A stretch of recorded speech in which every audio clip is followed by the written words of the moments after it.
24 नवंबर एक प्रार्थना पत्र न्यायालय में दिया जाता है, जिसमें संभल में स्थित शाही जामा मस्जिद को सर्वे के लिए कहा जाता है कि इसमें हम सर्वे करना चाहते हैं। अध्यक्ष जी, सर्वे की रिपोर्ट उस दिन दी गई, सर्वे उस दिन किया गया। अदालत ने उसी दिन ही सर्वे तय कर दिया और उसी दिन ही 2 घंटे के अंदर पूरी प्रक्रिया कर सारों को संभल भेज दिया।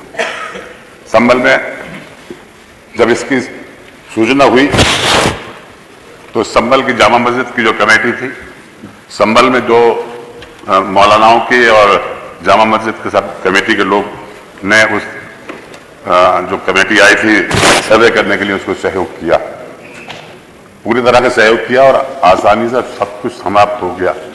और समाप्ति होने के बाद जैसे ही वो चले, उन्होंने जय श्री राम के नारे लगाने लगे, जिससे समाजवादी पार्टी नहीं पूरा संभल इसके ऊपर आक्रोशित हो गया, मगर फिर भी शांत रहे तो चले गए। एक दिन फिर 23 तारीख को इसके लिए फिर बहस के लिए कहा गया कि एक मरतबा हमें सर्वे करना है।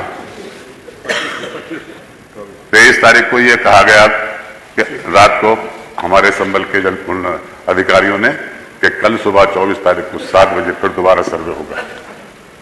मान्यवर जामा मस्जिद कमेटी और शहर के मौजूद लोगों ने उनसे यह कहा कि 24 तारीख की क्या जरूरत है। 24 ये आदेश जो हुआ है वो 29 तारीख तक अपनी सर्वे रिपोर्ट जमा करने का हुआ है, तो इतनी जल्दी क्या है। मगर नहीं माना गया। लखनऊ से आदेश हो गया कि नहीं, 24 को ही कराना है।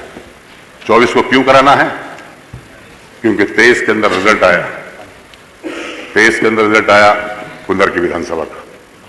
वहां का रिजल्ट जो आया था उसमें सारे के सारे वहां के जो मुस्लिम वोटर्स थे उन सबके वोट डाल दिए गए, जबरदस्ती जितवा दिया गया वहां के। इसके ऊपर कोई विरोध ना हो, कोई आक्रोश ना हो, इस वजह से उन्होंने कहा कि इसको बदला जाए, इस प्रक्रिया को, और इसको इस तरह से तरमीम कर दिया जाए। सर्वे रिपोर्ट आ गई, बैठ गए। लोगों ने फिर दोबारा नारे लगाने लगे जय श्री राम के। भीड़ इकट्ठा हो गई।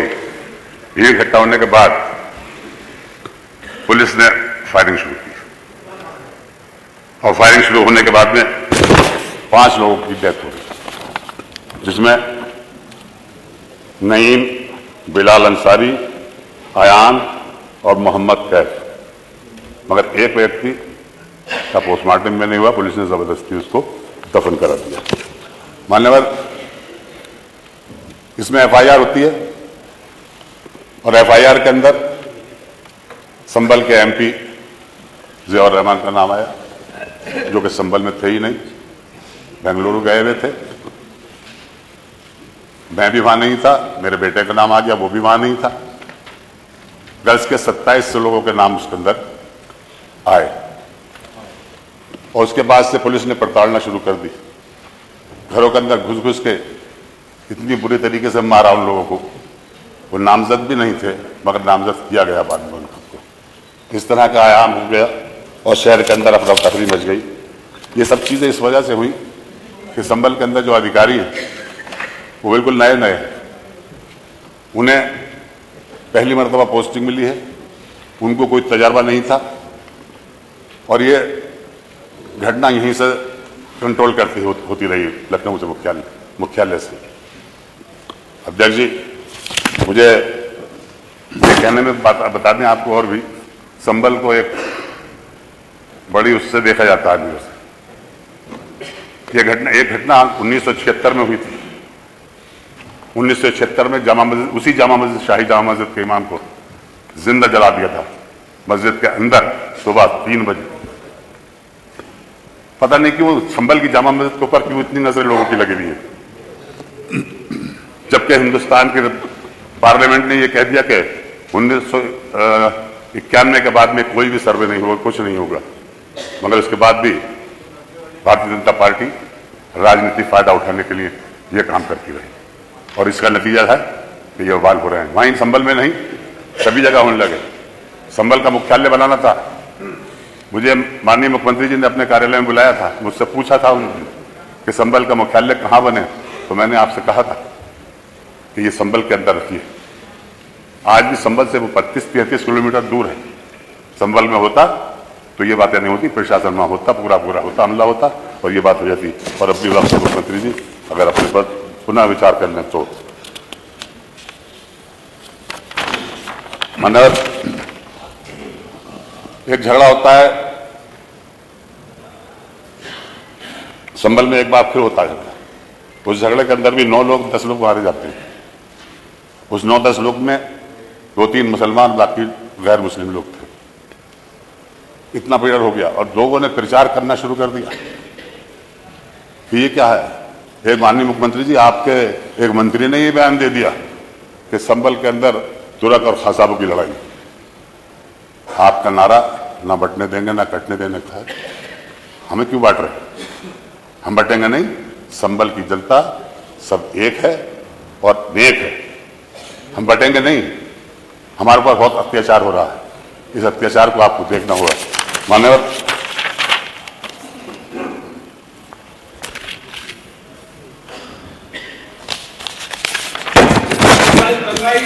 यहाँ बैठे नहीं आप ना, यू आर नॉट, नहीं आप जब जवाब दो देंगे नहीं आप नहीं, आपका नहीं, जब आपको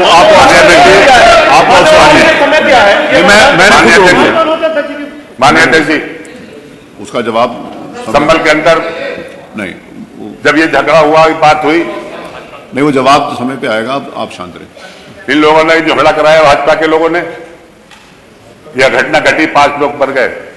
समाजवादी पार्टी के राष्ट्रीय अध्यक्ष आदरणीय अखिलेश यादव जी ने एक कमेटी का गठन किया, जिसमें हमारी विधानसभा के नेता प्रतिपक्ष के उसको हेड बनाया गया। जाने नहीं दिया गया, मना कर दिया गया। यहाँ उनको हाउस अरेस्ट कर लिया गया, वहां नहीं जाने दिया गया। किस बात को छुपा रहे थे? किस बात को छुपाया जा रहा था जो इनसे नहीं जाने दिया गया? ये जाते कुछ ना कुछ अमन की बात करते। इनका स्वभाव तो आप खूब जानते हैं किस तरह का है। और अगर इनको बना कर दिया, सबको बना कर दिया। माननीय मुख्यमंत्री जी, आप तो खुद ही किसी अपने प्रतिनिधिमंडल को भेज देते, मालूम तो कर लेते वहां हुआ क्या है, किसने किया है, कैसे किया है, किसने गोली चलाई, क्यों मारे गए लोग। इस तरफ को न देखकर ये हुआ। मैं आज फिर आपसे ये कहता हूं, आज भी आप ऐलान करिए इस विधानसभा के अंदर, और यहाँ की कमेटी बनाइए विधानसभा के सदस्यों की, 10 कमेटी के बनाइए, 7 अपने तरफ के रखिए, 3 हमारे रखिए। दूध का दूध, पानी का पानी हो जाएगा। अध्यक्ष जी, ये ज्यादती ना कराइए, बहुत ज्यादती हो रही है। खासतौर से हम लोगों को निशाना बनाया जा रहा है। हर ऐसे नारे लगाए जाते हैं जिससे हमें उत्तेजित करना का मौका देते हैं, मगर हम उत्तेजित नहीं होंगे। हम इस देश के, इस प्रदेश के विकास के लिए काम करते रहेंगे। हमारा ये कर्तव्य रहा है इस देश को के अंदर कोई भी ऐसी गड़बड़ी हो तो हम आगे बढ़कर प्रस्ताव दें। और हमें शक्ति नजर से देखा जाता है। हम पे शक्ति नजर से क्यों देखते हैं? आप राजनीति करिए तो ऐसी करिए कि विकास के कार्य कराइए हैं, प्रदेश को आगे बढ़ाने का काम करिए। हिंदू मुस्लिम करने से कोई वो नहीं है। आज भी आप सर्वे का संभल में कराएंगे, कोई भी हिंदू और मुसलमान ये नहीं कह सकता कि झगड़ा हिंदू मुसलमान का, ये कोई नहीं था। ये तो प्रशासन की वजह से हुआ। अगर प्रशासन को ये फीडबैक नहीं मिलता कि तुम उस पर गोली चला दो, तुम ऐसा कर दो, सर्वे कराओ,